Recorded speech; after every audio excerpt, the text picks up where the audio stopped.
He's had a really nice 3-year-old season.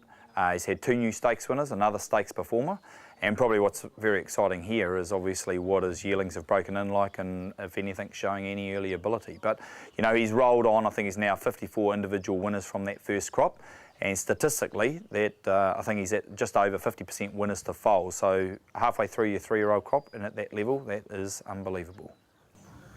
With the advent of the shuttle stallion, obviously all sorts have come down here, but none have quite come down with his record in the north, or early record in the north. No, they haven't, and I think it's the statistics that lie behind it. You know, you can have winners, but it's the quality of the winners and then the percentages to your foal crop and when they came. You know, they were back-end 2-year-olds fundamentally. I think he only had 12 winners to the end of July, and then it all, you know, came to 38 by season's end. I think he only served the average of the breed. You know, he served some nice mares, but he certainly wasn't jam-packed full of mares that were, you know, group winners or group producers. So he served the average of the breed. He improved a lot of pedigrees, and you know, he got a unbeaten 2-year-old Group 1 winner. He got another Group 3 winning filly, and 3 other stakes performers from a 2-year-old crop. So the quality of his winners was huge. And those stats in the Northern Hemisphere and the types he already has on the ground in New Zealand sees him with a full book for the upcoming breeding season. Yeah, absolutely. I mean, he threw a type of horse. You know, as you well know, he's been underpinned by 8 different breeders, which gave him the start. But we've got a lot of new business this year off the back of his yearling sales at Karaka in 2011.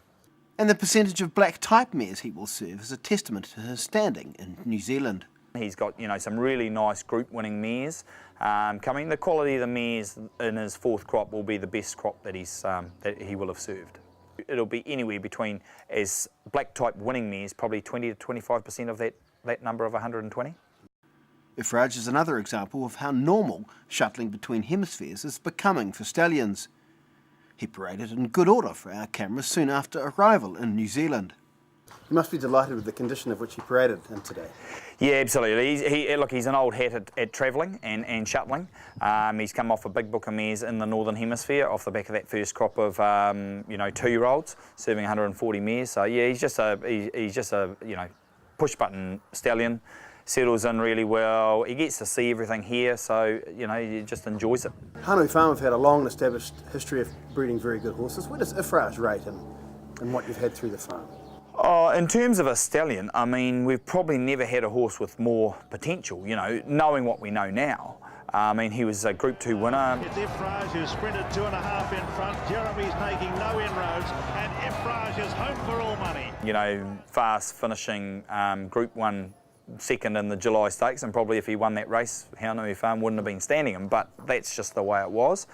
So you know, he rates right up there with the style of horse, beautifully pedigreed horse, and you know, let's be fair, at the end of the day, we would never have been able to afford to buy a horse of his calibre to stand here and have ownership rights to. So you know, the stallions that have stood here, you know, previously, you know, we've had Last Tycoon. You know, we've had a horse like Crested Wave who was the champion sire back in 1990. So we've had some, you know, really good stallions. But Ifraaj, he rates right up there.